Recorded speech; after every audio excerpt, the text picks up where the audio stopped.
24 April সোমবার রাত 8টায় Khaled Medina charity স্পিকে জানিয়ে দিচ্ছি শিরোনাম। 4 বছরও শুরু হয়নি রানা প্লাজা ধসের বিচার, নিশ্চিত হয়নি শ্রমিক অধিকার।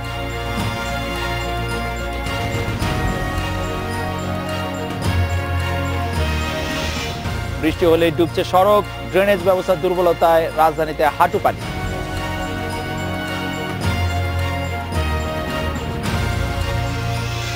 হত্যা না আত্মহত্যা জানতে মডেল রাউদার মরদেহের দ্বিতীয় দফা ময়নাতদন্ত।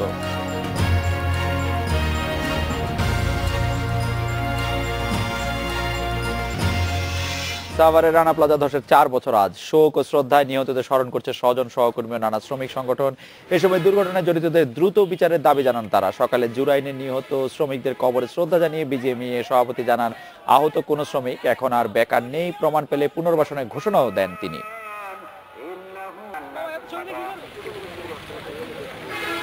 রানা প্লাজা ধসের 4 বছরে সাভারে অস্থায়ী বেদিতে শোক ও শ্রদ্ধায় নিহতদের স্মরণ করেছেন স্বজন ও নানা শ্রমিক সংগঠন। চোখের জলে সহকর্মীদের স্মরণ করেন পঙ্গুত্ব বরণ করা শ্রমিকেরা। এ সময় পর্যাপ্ত ক্ষতিপূরণ না পাওয়ায় ক্ষোভ জানান অনেকে। কর্মহীন অসহায় জীবনের কথা বলতে বলতে কান্নায় ভেঙে পড়েন তারা। হাসপাতালে খুঁজছি, 11 দিন পরে অত সুন্দর মাঠে আমার মেয়ের লাশ হয়েছে। এখন তো আমি স্বামী কর্ম করতে পারতেছি না, আমিও কর্ম করে পারতেছি না। আমি এখন কিভাবে বাঁচবো? এটা সরকারের কাছে আমার একটাই দাবি যে আমার ক্ষতিপূরণ চাই। 4 বছর পরও বিচার শেষ না হওয়ায় ক্ষোভ জানিয়ে রানা প্লাজার মালিক সহ জড়িতদের সর্বোচ্চ শাস্তি দাবি করেন তারা। কেন রানার ফাঁসি হয় না? কি জন্য সরকার তার বিচার করে না? আর কেন আমরা ক্ষতিপূরণ পাই না? আমরা কেন কর্ম করতে পারি না? যে জায়গায় যাই মানুষের লাত্তি গুড়ি খাই। আমরা কেন অবহেলার শিকার হবো? কেন আমরা ক্ষতিপূরণ পাবো না? কেন আমরা দুঃখে দুঃখে মরবো? আমাদের চিকিৎসা কেন করায় না? এদিকে জুরাইনে নিহতদের কবরে শ্রদ্ধা জানিয়েছেন স্বজন, শ্রমিক সংগঠন ও পোশাক মালিকদের সংগঠন বিজিএমইএ। এ সময় বিজিএমইএ সভাপতি দাবি করেন, আহত কোনো শ্রমিক আর বেকার নেই। এ নিয়ে নানা এনজিওর দেয়া প্রতিবেদনের সমালোচনাও করেন তিনি। 18 তারিখে কম্প্যাক্টের মিটিং আছে, জুনে আইএলসিতে মিটিং আছে। আমরা যদি দেশে বিভ্রান্তিমূলক তথ্য ছড়াই তাহলে আলটিমেটলি ক্ষতিটা কার হবে?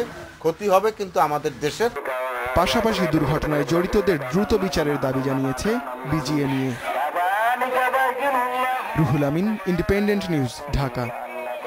রানা প্লাজার 4 বছর নিয়ে কথা বলতে আমাদের সাথে আছেন বিজিএমইএ সহসভাপতি ফেরদৌস পারভেজ বিভন এবং গণসংহতি আন্দোলনের প্রধান সমন্বয়কারী জোনায়েদ সাকি।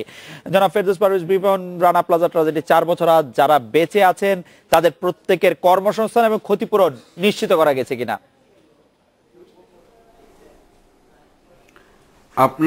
আমাদের জানা মতে যারা বেঁচে আছেন তাদের কর্মসংস্থান, আমাদের জানা মতে আমাদের কাছে কোনো তথ্য নাই যে তাদের কর্মসংস্থানের ব্যবস্থা করা হয়নি।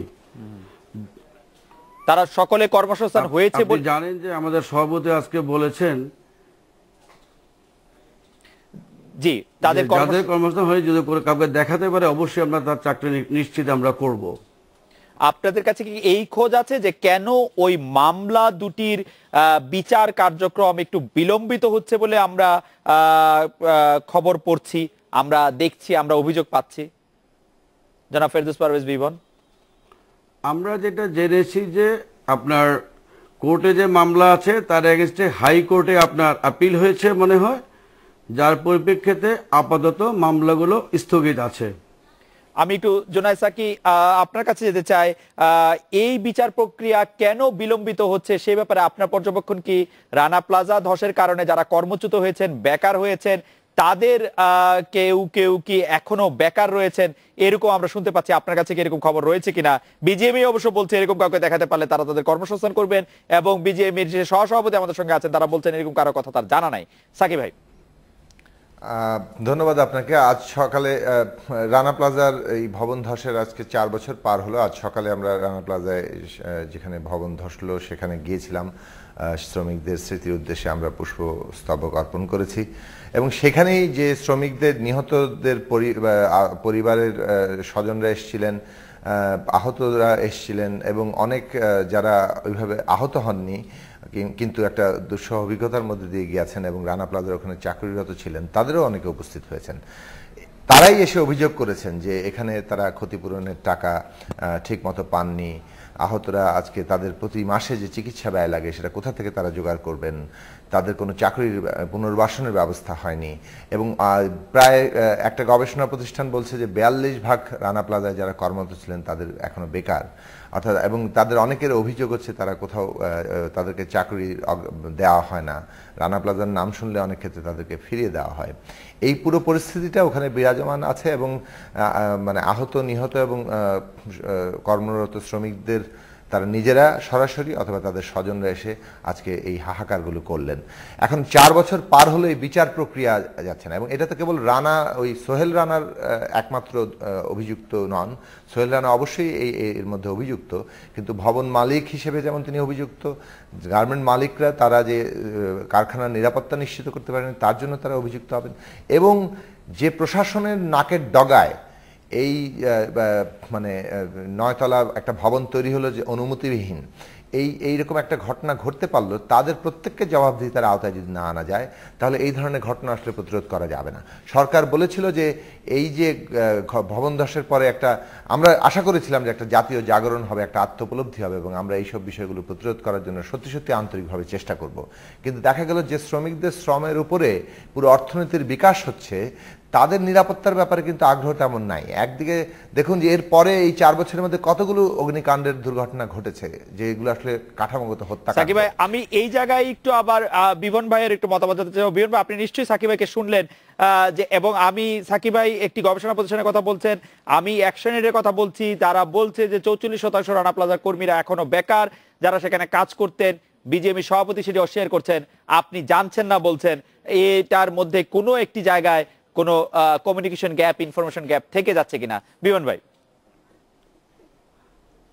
আমি একটু বলতে চাই, রানা প্লাজার পরে আপনি রিপ্রেশন প্রোগ্রাম যদি বলেন, আমরা এখানে অলরেডি আপনাকে বলতে চাই যে আইএলও একটা ট্রাস্ট ফান্ড করেছে, সেখান থেকে অলরেডি 3529টা ক্লেম হয়েছে, যার মধ্যে অলরেডি 70% ক্লেম সেটেল হয়েছে, বাকিটা এখন সেটেলের পর্যায়ে আছে। বিসাইডস আমরা বেশ কিছু অফারেন্স, জানেন 67টা অফারেন্সকে আমরা বিভিন্ন হোমসে আমরা রেখেছি এবং তাদের সম্পূর্ণ খরচ আমরা বহন করছি।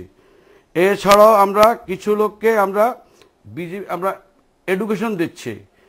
আমাদের একটা স্টুডেন্ট, আমাদের অরফেনেজ স্টুডেন্ট, যাকে আমরা আমাদের ইউনিভার্সিটি বিএফটিতে তাকে ভর্তি করেছি। বিমান ভাই, আমি শুধু একটি বিষয় জানতে চাইবো যে আজকে যারা শ্রমিকদের সেই আত্মত্যাগের কথা স্মরণ করে যেখানে যারা উপস্থিত ছিলেন এবং যাদের আত্মীয় স্বজনরা বললেন যে তারা আসলে কাজ পাননি, অসুস্থরা সেবা পাচ্ছে না, তারা কি মিথ্যা বলছেন? আজকে যারা টেলিভিশন ক্যামেরায় সাংবাদিকদের সামনে অভিযোগ করলেন, অসুস্থরা, এই জায়গাটা আমার মনে একটু আপনার ইনভেস্টিগেট করতে হবে, কারণ যতগুলো অসুস্থ বা আপনার রিহ্যাবিলিটেশন প্রোগ্রামের জন্য যারা এসেছে তাদেরকে বিভিন্নভাবে আমরা করছি, আপনার আইএলও করছে, ইভেন আমরা একটা রিহ্যাবিলিটেশন একটা স্কুলও করেছি, আপনার জিআইজেড, সিআরপি, আইসিআর এর সাথে মিলে আমরা করছি। আমাদের জানা মতে এরকমভাবে রিপিট হয়নি, এরকম নাই। যদি কেউ থাকে, প্রেসিডেন্টও বলছে, আমিও বলছি, অবশ্যই থাকলে আমরা তাদেরকে চাকরি বা রিহ্যাবিলিটেশনের ব্যবস্থা করব। বিমান ভাই, সাকিব ভাই আরেকটি প্রসঙ্গ তুলছিলেন এরকম যে তিনি বলছিলেন যে এত বড় একটা ঘটনা ঘটার পরেও যে শ্রমিকদের নিরাপত্তা নিশ্চিত করাটা আপনাদের সবার আগের বা প্রায়োরিটি হওয়া উচিত, সেটি আসলে করা হয়নি। তারপরেও অনেকগুলি কারখানায় অগ্নি দুর্ঘটনার মতো ঘটনা ঘটেছে। এই ব্যাপারে আপনি কি বলবেন? আমরা কি আসলে শ্রমিকদের জীবনের এবং অন্য কিছু নিরাপত্তা নিশ্চিত করতে পেরেছি? আমি বলবো আমাদের ফ্যাক্টরিগুলো আপনারা নিশ্চয়ই দেখেছেন, ওয়ার্ল্ডের ফ্যাক্টরিতে, আমাদের ফ্যাক্টরি এখন ওয়ার্ল্ডের সবচেয়ে বেশি নিশ্চয়তা সেফটি ইস্যুতে আমরা এখন ওয়ার্ল্ডে নাম্বার 1। রানা প্লাজার পরে যেই কটা আগুন বা ইনসিডেন্ট হয়েছে আপনারা দেখেন, তাতে ক্যাজুয়ালিটির পরিমাণ কত, ইজ অলমোস্ট 0। তার মানে আমরা শ্রমিকদের নিরাপত্তা নিশ্চিত করার ক্ষেত্রে আমরা সারা দুনিয়ায় প্রথম অবস্থানে আছি। সাকিব ভাই, এই বিষয়ে কি আপনি কোনো কিছু বলবেন যে আমাদের শ্রমিকদের নিরাপত্তা নিশ্চিত করার জন্য মালিকরা, আইএলও, আন্তর্জাতিক অন্যান্য সংস্থাগুলির মাধ্যমে আমরা নিরাপত্তা অর্জন করতে পেরেছি বলে মনে করছেন তারা? না, মানে আসলে আমরা আমাদের প্রকৃত সত্যটা আমাদের উপলব্ধি করা দরকার। আসলে একটা দুটো পাঁচটা কারখানা যদি আমরা আন্তর্জাতিক মানের গড়ে তুলি, তার মধ্যে দিয়ে কিন্তু পুরো শিল্প খাতের চরিত্রটা ওই স্ট্যান্ডার্ডে যায় না। ফলে আমাদের দেখা দরকার যে আমরা বটম লাইনে ওই জায়গায় আমরা পৌঁছতে পারছি না কিনা। এই শিল্পটা 30 বছর হয়েছে, আরো বেশি সময় ধরে বিমন ভাই যেটি বলছেন যে কথাটা শেষ করিনি একটু, বিমন ভাই যেটি বলছেন যে সারা বাংলাদেশের অবস্থাই এখন অনেক ভালো। না না না, এটা এই কথা বললে তো হবে না। ইতিমধ্যে ইভেন যে অ্যাকর্ড এবং অ্যালায়েন্স যেগুলো আছে, গতকালেরই সংবাদপত্রের তথ্য আছে যে তাদের অনেকগুলো যারা কারখানা চিহ্নিত করেছেন সেগুলো যেমন সমাধান হয়েছে। ইতিমধ্যে এখনো 1500 কারখানা কিন্তু তাদের ঝুঁকিগুলো এখনো মুক্ত করতে পারেনি। তার মানে হচ্ছে যে এই যে অ্যাকর্ড অ্যালায়েন্সের উপর দায়িত্ব ছেড়ে দেওয়া হলো, কিন্তু তারা যে কাজটা করেছেন সেটাও পুরোপুরি সম্পন্ন হয়নি। আমরা দাবি করেছিলাম যে জাতীয় সক্ষমতা তৈরি হোক, কারখানা তো হবেই, আমরা চাই শিল্পের বিকাশ।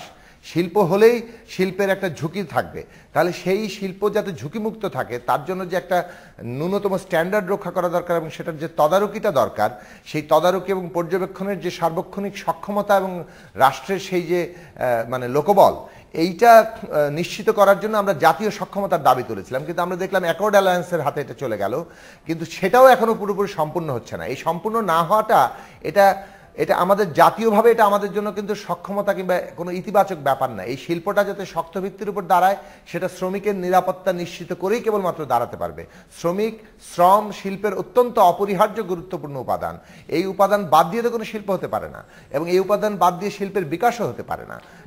আজকে তাদের আপনার এই বক্তব্যের সাথে আমি একমত সাকিব ভাই, কিন্তু আপনার কাছে কি মনে হচ্ছে যে শ্রমিক যে শিল্পের একটি অত্যাবশ্যক উপাদান, সেটিকে বাদ দেওয়া হচ্ছে কোনোভাবে? বাদ দেওয়া হচ্ছে তার নিরাপত্তার জায়গাগুলোকে ক্ষুণ্ণ করা হচ্ছে। অর্থাৎ তার যে নিরাপত্তা, একটা হচ্ছে জীবনের নিরাপত্তা, আর একটা হচ্ছে প্রতিদিন যে বেঁচে থাকার নিরাপত্তা, দুটোই। অর্থাৎ একেবারে কর্মস্থলে বেঁচে থাকবেন কিনা সেটা একটা বিষয়, আর একটা হচ্ছে বাঁচার মতো মজুরি, প্রতিদিন তার যে মৌলিক চাহিদা সেগুলো পূরণ হচ্ছে কিনা। দুই ক্ষেত্রেই আমরা দেখবো। এবং দ্বিতীয়টার ক্ষেত্রে তো আমি বাদই দিলাম, প্রথমটার ক্ষেত্রেই যখন একটা এখন পর্যন্ত নানান রকম গাফিলতি দেখা যাচ্ছে। কিছুদিন এর মধ্যে আপনি যদি অগ্নিকাণ্ড, আমি এই মুহূর্তে আপনাকে স্ট্যাটিস্টিক্সে দিতে পারছি না, মানে কিন্তু এর মধ্যে বেশ কয়েকটি ঘটনা আপনি নিজে স্মরণ করতে পারবেন যে কারখানায় অগ্নিকাণ্ডের ঘটনা ঘটেছে। কিন্তু এই কথাও ঠিক যে সেই অগ্নিকাণ্ডের ক্ষয়ক্ষতির পরিমাণ আগের চেয়ে অনেক কমও হয়েছে, সেটিও ঠিক না। কিন্তু মানে ক্ষয়ক্ষতির পরিমাণটা তো আসলে আপনি, তার মানে হচ্ছে যে কেবলমাত্র ওই 100 লোক, 100 লোক, 1000 লোক মৃত্যুবরণ করলে আমরা সেখানে আসলে মৃত্যুবরণই করে নাই। সেই ক্ষেত্রে আমি বলতে পারি যে সেফটি মেজারটা নেওয়া হয়েছে, সেই উন্নতিও লক্ষণীয়। যাই হোক, কিন্তু আপনি একটি গুরুত্বপূর্ণ বিষয়ের অবতারণা করেছেন, সেটি আমি একটু বিমান ভাইয়ের কাছে জানতে চাই। বিমান ভাই, আপনারা যে অ্যাকর্ড এবং অ্যালায়েন্সকে নিয়োগ দিলেন, বা যাদেরকে আপনারা নিরাপত্তাটা আপনারা কেমন ভাবে নিচ্ছেন সেটি দেখার দায়িত্ব যাদের ছিল, তারাই যখন বলছে 1500-র চেয়ে বেশি কারখানায় এখনো ঝুঁকির ব্যাপারটি রয়ে গেছে, সেটি সহই আপনি কিভাবে বলবেন বাংলাদেশ নিরাপত্তার দিক দিয়ে এক নম্বরে, এবং সেখানে আমরা কিভাবে তৃপ্ত থাকতে পারবো? বিমান ভাই, সাকিব ভাই, আমরা একটা বিরতি নিতে হচ্ছে, বিরতির পর ফিরে এসে আপনাদের কাছে শুনি এটা।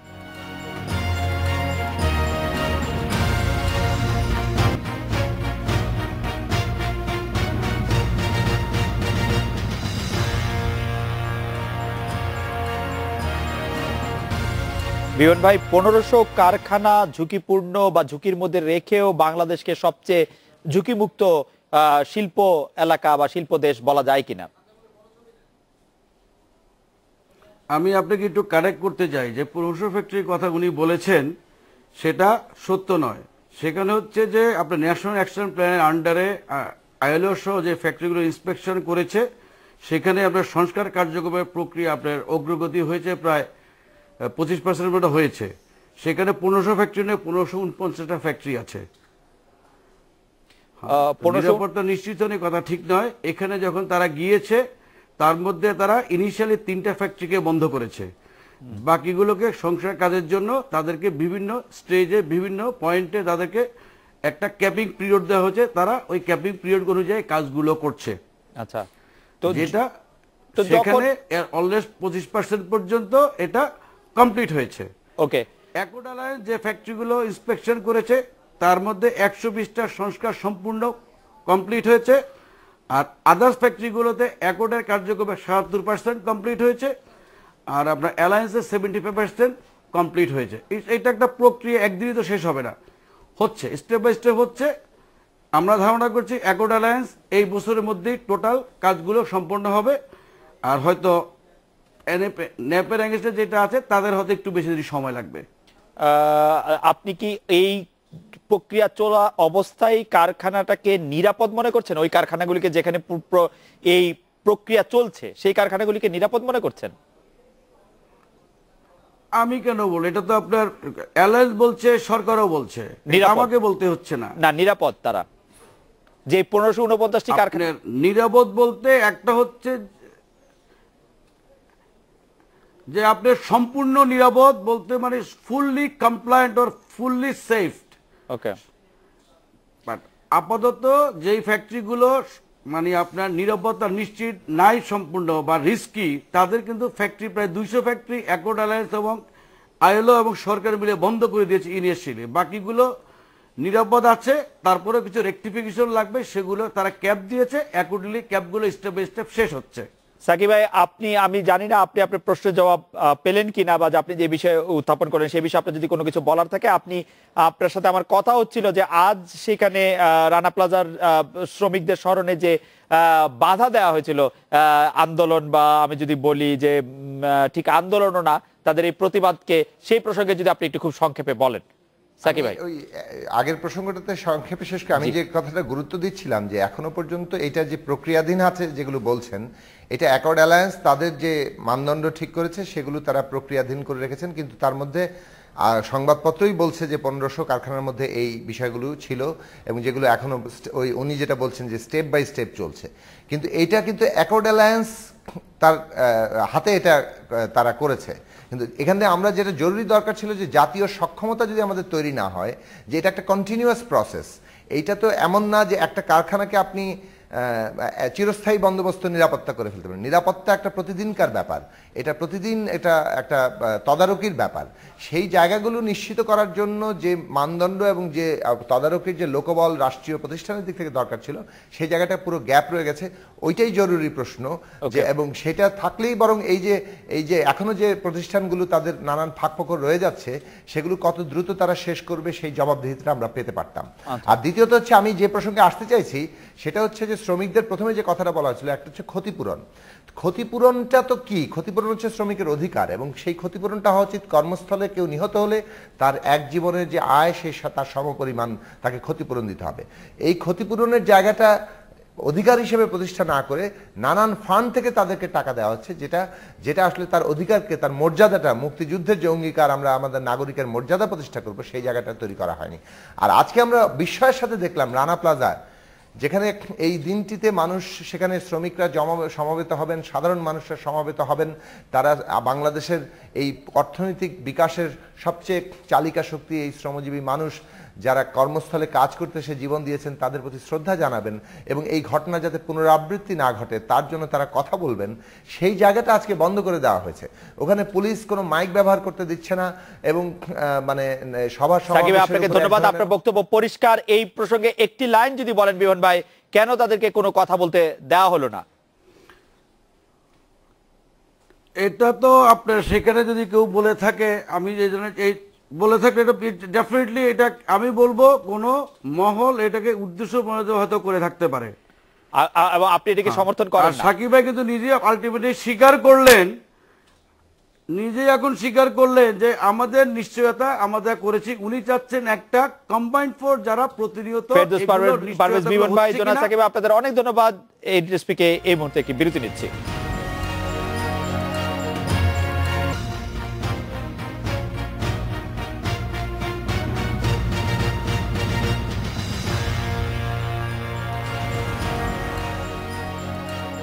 দুই দিনের বৃষ্টিতে আবারও রাজধানীর বিভিন্ন এলাকায় সৃষ্টি হয়েছে জলাবদ্ধতা। শান্তিনগর, মালিবাগ, মিরপুর ও পুরান ঢাকার মানুষ পড়েছে বেশি ভোগান্তিতে। রাস্তা খোঁড়াখুড়ি আর দুর্বল ড্রেনেজের কারণে আটকে থাকছে পানি।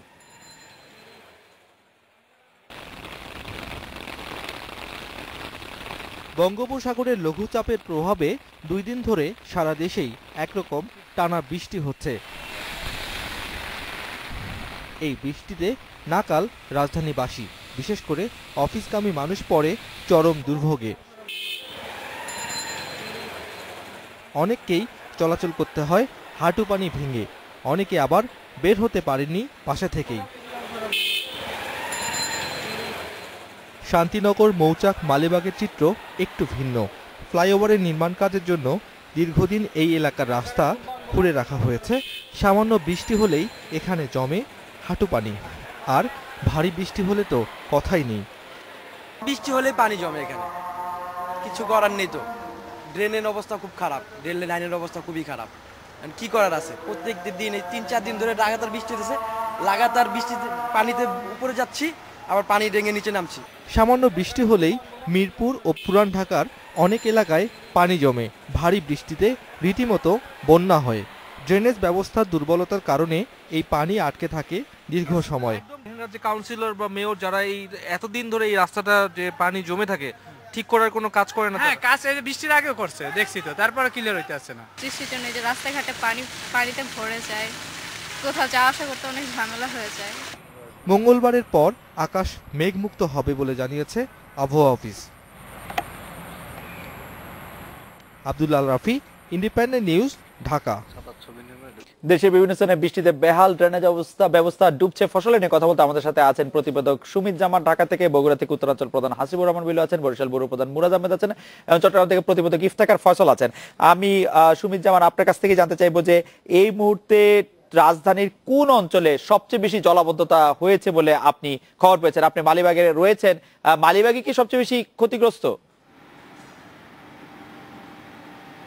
এখন পর্যন্ত আমরা সারাদিন ঘুরে যেটি দেখেছি যে মালিবাগের ঠিক আমার পেছনের চিত্রটি দেখালে বুঝতে পারবেন যে এখন পর্যন্ত এখানে জলাবদ্ধতার পরিমাণটা কিরূপ। এখানে যে সকল গাড়ি, আপনি জানেন যে রাজধানীর এই মৌচাক মালিবাগ সড়কটি বেশ ব্যস্ত সড়ক, কিন্তু এই সড়কে গাড়ি প্রায় ঢুকছে না। যারা একেবারে প্রয়োজন, অর্থাৎ যাদের এখানে বাসস্থান রয়েছে বা ব্যবসা প্রতিষ্ঠান রয়েছে, তারা বাধ্য হয়ে এই সড়কটিতে আসছে। এবং এই রাস্তার এতটাই বেহাল দশা যে গাড়ি চালাতে গিয়ে চালককে অনেক কিছুই চিন্তা ভাবনা করতে হচ্ছে, এবং এক লেনের থেকে যে রাস্তার মাঝ বরাবর এই জায়গা দিয়ে তাকে যেতে হচ্ছে। এক্ষেত্রেও কিন্তু দুর্ঘটনা দু একটা ঘটছে না যে তা না, সেক্ষেত্রেও দুর্ঘটনা ঘটছে। এছাড়া রিক্সা চলাচলের ক্ষেত্রে রিক্সা যাত্রীদেরকেও কিন্তু আতঙ্ক রয়েছে। সুমিত, আমি একটু উত্তরাঞ্চলে যেতে চাই। বিলু ভাই, টানা দুদিনের ঝড়ো হাওয়া বা বৃষ্টি উত্তরাঞ্চলের মানুষের জন্য স্বস্তি হয়ে আসলো, নাকি উত্তরাঞ্চলের মানুষের জন্য দুর্ভোগ সৃষ্টি করলো এই বৃষ্টি, ফসল এবং অন্যান্য ক্ষতির বিবেচনায়? বিলু ভাই। খালেদ ভাই, আসলে ঠিক বৃষ্টি হলে যে স্বস্তিটা হবার কথা সেটা কিন্তু হয় নাই। শুধু আপনাকে বগুড়ার একটা উদাহরণ দেই যে গাবতলী আর সারিয়াকান্দিতে প্রায় 1700 হেক্টর জমির এখন আবাদ পানির নিচে রয়েছে বলে আমাকে গতকালকে জানিয়েছে পানি উন্নয়ন বোর্ডের লোক, পাশাপাশি কৃষি সম্প্রসারণ অধিদপ্তরের কর্মকর্তারা। আর এই বৃষ্টি আগামী 2 দিন পর্যন্ত হিমালয় এবং এর পাদদেশে চলবে বলে পানি উন্নয়ন বোর্ডের কর্মকর্তারা বলেছেন। তবে বৃষ্টির পরিমাণ সেখান থেকে কমতে শুরু করবে। তবে ভাটিতে বেশ করে উজানে, কুড়িগ্রাম, মাঝখানে গাইবান্ধা এবং বগুড়া সহ সিরাজগঞ্জের বেশ কিছু এলাকায় সামান্য পানি বাড়বে, তবে সেটা বিপজ্জনক কোনো কিছু নয় বলে তারা ধারণা দিয়েছেন। আর একটা স্বস্তির কথা যেটা বলেছেন যে এই যে আমি যে জায়গাটাতে দাঁড়িয়ে, এটি বগুড়া শহরের কেন্দ্রস্থল সাতমাথায়, গত 2 দিন তেমন বৃষ্টি না হতে এখানে দাঁড়িয়ে কথা বলা যাচ্ছে। যদি একটু বেশি বৃষ্টি হয় এখানেও কিন্তু বেশ বিড়ম্বনায় পড়তে হয় মানুষকে, বেশ পানি জমে যায়, রাস্তাঘাটে চলাচল খুব কষ্ট হয়ে ওঠে। আপনি যদি আর একটু দেখতে চান যে বগুড়ার যে ড্রেনেজ ব্যবস্থা সেটি অনেক জায়গায় বিকল হয়ে পড়ার কারণে বেশ করে থানা মোড় থেকে শুরু করে আমার পেছনের পর্যন্ত বেশ কিছু এলাকায় ইতিমধ্যেই নোংরা পানি রাস্তায় জমে আছে, যে কারণে মানুষকে হাঁটতে হচ্ছে বেশ খানিকটা কাপড় উঁচু করে। সব মিলিয়ে এই বৃষ্টিতে স্বস্তি যতটা না হয়েছে তার চাইতে কিন্তু ভোগান্তির বিষয়টাই বেশি এসেছে বলে আমি বিভিন্ন জায়গা থেকে খবর পেয়েছি। বিলু ভাই, আপনাকে ধন্যবাদ। ইফতেখার ফয়সাল রয়েছেন চট্টগ্রামে। ইফতেখার, গতকাল আমরা সারাদিন শুনছিলাম যে চট্টগ্রামের পুরো শহরই পানির তলে তলিয়ে গেছে, জলাবদ্ধ সৃষ্টি হয়েছে। আজ পুরো শহর শুকনা থাকলো, কারণ কি? আজকে আসলে চট্টগ্রামের অবস্থা বলা যায় যে চট্টগ্রামের মানুষ অনেকটাই স্বস্তিতে আছে, কারণ গেল 2 দিন ধরে, বিশেষ করে গেল শুক্রবার থেকে আমরা চট্টগ্রামে যে অবস্থা দেখেছিলাম যে বৃষ্টির কারণে জলাবদ্ধতায় অনেকটা তলিয়ে গিয়েছিল চট্টগ্রাম, সেই অবস্থা থেকে আজকে কিছুটা অবস্থা ভালো। এর কারণ হিসেবে মূলত আজকে সকাল থেকে তেমন বেশি বৃষ্টিপাত হয়নি, মাত্র 19.2 মিলিমিটার বৃষ্টিপাত হয়েছে। আমরা চট্টগ্রাম সিটি কর্পোরেশনের সঙ্গে কথা বলে যেমনটা জেনেছি সেটি হচ্ছে 10 মিলিমিটারের মতো যদি ঘন্টায় বৃষ্টিপাত হয় সেক্ষেত্রে জলাবদ্ধতা হওয়া কিংবা জলজট হওয়ার সম্ভাবনা খুবই কম। কিন্তু তারপরেও যে জলজট একেবারে নেই সেটা বলা যাবে না, কারণ চট্টগ্রামের বেশ কিছু নিম্নাঞ্চল রয়েছে, বিশেষ করে আগ্রাবাদের কিছু এলাকা এবং চট্টগ্রামের বাকুলিয়া এবং হামিদচর নামে যে এলাকাটি রয়েছে সেখানে কিন্তু জোয়ারের পানিতেও কিন্তু অধিকাংশ সময় তলিয়ে যায়। তো এখনো পর্যন্ত হামিদচর এলাকায় কিন্তু এর আগের দুদিনের যে বৃষ্টির পানি তা নেমে গেল কি, মানে ড্রেনেজ সিস্টেমের কোনো পরিবর্তন হয়েছে না স্বাভাবিকভাবেই নেমে গিয়েছে? শনিবার এবং শুক্রবারে যে বৃষ্টি পানির ড্রেনেজ সিস্টেমের পরিবর্তন বলতে আসলে তেমন বেশি পরিবর্তন হয়নি। বিশেষ করে চট্টগ্রাম সিটি কর্পোরেশন পানি নেমে যাওয়ার পর খালগুলো তাদের যে নিয়মিত যে মাটি উত্তোলন সেই উত্তোলন করছে, কিন্তু একটি বিষয় নতুন করে আবার প্রভাব পড়েছে। বিশেষ করে যে খাল নালাগুলো তারা পরিষ্কার করেছিল, অনেক জায়গায় চট্টগ্রামের যে পাহাড়গুলো রয়েছে আসলে সেই পাহাড়গুলো হচ্ছে অনেকটা বালি দিয়ে গড়া, যার কারণে বৃষ্টি হলেই কিন্তু অনেক সময় বালি গড়িয়ে পড়ে ড্রেনেজ সিস্টেমের উপর কিন্তু প্রভাব ফেলে, অর্থাৎ অনেকগুলো খাল নালা কিন্তু ভরাট হয়ে যায়। চট্টগ্রামের যেমন গরিবুল্লাহ শাহ মাজারের সামনেও কিন্তু আমরা দেখেছি যে পাহাড় থেকে বালি নেমে যেই নালাগুলো নতুন করে ভরাট হয়ে গিয়েছে এই গত কয়েকদিনে। তো এই যেই নালার মধ্যে যে বালিগুলো জমে গেছে সেগুলো সরানোর কাজই কিন্তু এখন চট্টগ্রাম সিটি কর্পোরেশন করছে, পাশাপাশি অন্যান্য যে কার্যক্রমগুলো রয়েছে তারা সেগুলো ইফতেখার আপনাকে ধন্যবাদ। মুরাদ ভাই, বরিশালের বৃষ্টি যে টানা 2 দিনের যে বৃষ্টি এবং ঝড় আমরা দেখলাম, সেটা বরিশালের ক্ষেত্রে সেটার প্রভাব বা তাৎপর্য কি দেখছেন আপনি? ফসল এবং মানুষ জনদুর্ভোগ এবং জনগণের অন্যান্য ধন্যবাদ খালেদ ভাই। আসলে বিবেচনা জি ধন্যবাদ খালেদ ভাই। আসলে গত শুক্রবার থেকে এই একটু আগ পর্যন্ত বরিশালে বৃষ্টি হয়েছে 12 বার। এই 12 বার বৃষ্টিতে 297 মিলিমিটার বৃষ্টি হয়েছে। ভাগ ভাগ করে বৃষ্টি হওয়ায় যে বাড়তি চাপটা একসাথে বৃষ্টি হলে পরে সেটি না পড়ায় আমরা যেটা দেখেছি যে বৃষ্টির সময়টায় বিভিন্ন সড়ক একেবারে জলে ভরে গেছে, কিন্তু 10 থেকে 15 মিনিট বড় জোর আধা ঘন্টা পর আবার সেখানে গিয়ে আর পানি পাওয়া যায়নি। আউটলেটগুলো খোলা রয়েছে। সবচেয়ে বড় যে বিষয়টি হচ্ছে সেটি হচ্ছে কীর্তনখোলার পানি এখন বিপদ সীমার অনেক নিচে দিয়ে এখনো প্রবাহিত হচ্ছে, যে কারণে বরিশাল শহরের যে পানিগুলো রয়েছে সেগুলো বের হয়ে যেতে পারছে। তবে বৃষ্টির কারণে যেটি বরিশালে এখন চিন্তার কারণ হয়ে দাঁড়িয়েছে সেটি হচ্ছে মুগ আর আপনার তিল, এই দুটোর চাষটা একটা ক্ষতির মুখে ইতিমধ্যে পড়ে গেছে। আমাকে এগ্রিকালচার এক্সটেনশন ডিপার্টমেন্ট থেকে যে কথাটি বলা হয়েছে যে বরগুনা এবং পটুয়াখালীর মুগ এবং তিল এই দুটো মারাত্মকভাবে ক্ষতিগ্রস্ত হয়েছে, অপেক্ষাকৃত উঁচু বরিশাল থাকায় সেখানে ক্ষতির পরিমাণটা কম। আর পানি উন্নয়ন বোর্ড যেটি বলেছেন যে এখন নদীতে যে তোড় রয়েছে সেটি আসলে উত্তর থেকে নেমে আসা ঢল এবং তার কারণে নদীর স্পিড বেশি রয়েছে, কিন্তু পানি তেমন একটা এখনো বাড়েনি। আর এগ্রিকালচার এক্সটেনশন ডিপার্টমেন্ট যে কথাটি আরো বলেছেন সেটি হচ্ছে যে যদি এই বৃষ্টি আগামী সপ্তাহে টিকে যায় তাহলে সেটা বরিশালের বড় আবাদের উপর একটা ছোবল দেবে। আর এমনিতে বরিশালে এখন পর্যন্ত যতটুকু দেখা যাচ্ছে যে জলাবদ্ধতা যেহেতু টেকসই হয়নি এবং বেশিক্ষণ টেকেনি, সেক্ষেত্রে বৃষ্টিটা খানিকটা উপভোগ্য হচ্ছে। যদিও বজ্রপাতের সংখ্যা এবং বজ্রপাতের কারণে বিদ্যুৎ বিভ্রাটের যে পরিস্থিতি, মানে আকাশে মেঘ দেখার সাথে সাথে প্রথমে বরিশালে যেটি সবাই তৈরি হয়ে যান সেটি হচ্ছে বিদ্যুৎ এখন চলে যাচ্ছে এবং বিদ্যুৎ চলে যায়। মুরাদ ভাই আপনাকে ধন্যবাদ সুমিত, বিলু ভাই, ইফতেখার, আপনাদেরও এড্রেস থেকে এবার একটি বিরতি নিচ্ছি।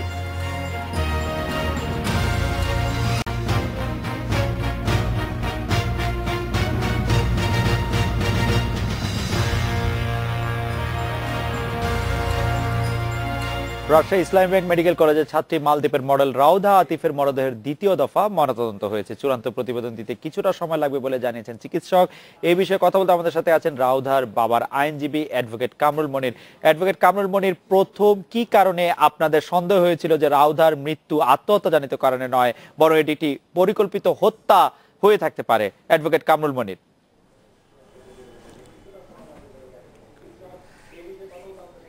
রাউধার ফাদার কি বলে উনি মালদ্বীপ থেকে 29শে মার্চ বাংলাদেশে আসেন। উনার পিতা সহ তার মা এবং তাদের আত্মীয় স্বজন প্রায় 12 জনের একটা টিম বাংলাদেশে আসেন। 30 তারিখে তারা এখানে পৌঁছান। 30 তারিখে পৌঁছানোর পরে তারা ইসলামিক ব্যাংক মেডিকেল কলেজে যান, সেখানে হোস্টেলে যান এবং এরপরে মর্গেও যান যেখানে রাউধার ডেড বডি রাখা ছিল। রাউধার ফাদার তিনি কিন্তু একজন ডাক্তার, ফিজিশিয়ান এবং ওনার ফরেন্সিক মেডিসিনে স্পেশালাইজেশনও আছে। তার মতে তিনি যখন এই ডেড বডি দেখেন, আমি সেই ফটোগ্রাফগুলো দেখেছি, সেই ডেড বডি, সেই রুমের এই ফটোগ্রাফ দেখে তার ধারণা হয়েছে যে এটা যে মার্ক, লিগেচার মার্ক গুলো দেখা গেছে, সেটা একটা ওড়না দিয়ে যদি কেউ আত্মহত্যা করে তাহলে এইরকম মার্ক হতে পারে না। এছাড়া বলছে যে ফ্যানের ব্লেডে ওড়না বেঁধে মেয়েটা আত্মহত্যা করেছে। তো ওড়না যদি ফ্যানের ব্লেডে বাঁধে তাহলে একটা 55 কেজি ওজনের যে কোনো বস্তু যদি ফ্যানের ব্লেডে ঝুলে তাহলে সেখানে ফ্যানের রং চটে যাবে, কিছু একটা পরিবর্তন দেখা যাবে। কিন্তু অ্যাডভোকেট কামরুল মনির, আপনি যে লক্ষণগুলি কথা বলছিলেন, যে লক্ষণগুলি কথা রাউধার বাবা যিনি একজন ফিজিশিয়ান তিনি দেখছিলেন, রাউধার প্রথম ময়নাতদন্ত যিনি করলেন সেই চিকিৎসক কি তা দেখেন নাই? সুরতাল রিপোর্ট যে আইন শৃঙ্খলা বাহিনীর সদস্যরা করেছেন তারা কি তাদের চোখে পড়ে নাই? সুরথাল রিপোর্টে আছে। রাউদার পিতা যে কথা বলেছেন যে এই লিগেচার মার্ক ছাড়াও তার গলার লিগেচার মার্কের ওপরে এবং নিচে 1/2 ইঞ্চি ওপরে 1/2 ইঞ্চি নিচে গলার দুই পার্শ্বেই আরো কালচে দাগ ছিল। সেই সব লক্ষণ থেকে মনে হতে পারে যে সেটি আসলে আত্মহত্যা নয়, সেটি হচ্ছে হত্যা। অ্যাডভোকেট কামরুল মনির, আপনাকে অনেক ধন্যবাদ। এই ছিল আজকে রেডিও স্পিকে আমন্ত্রণ আমাদের পরের আয়োজন।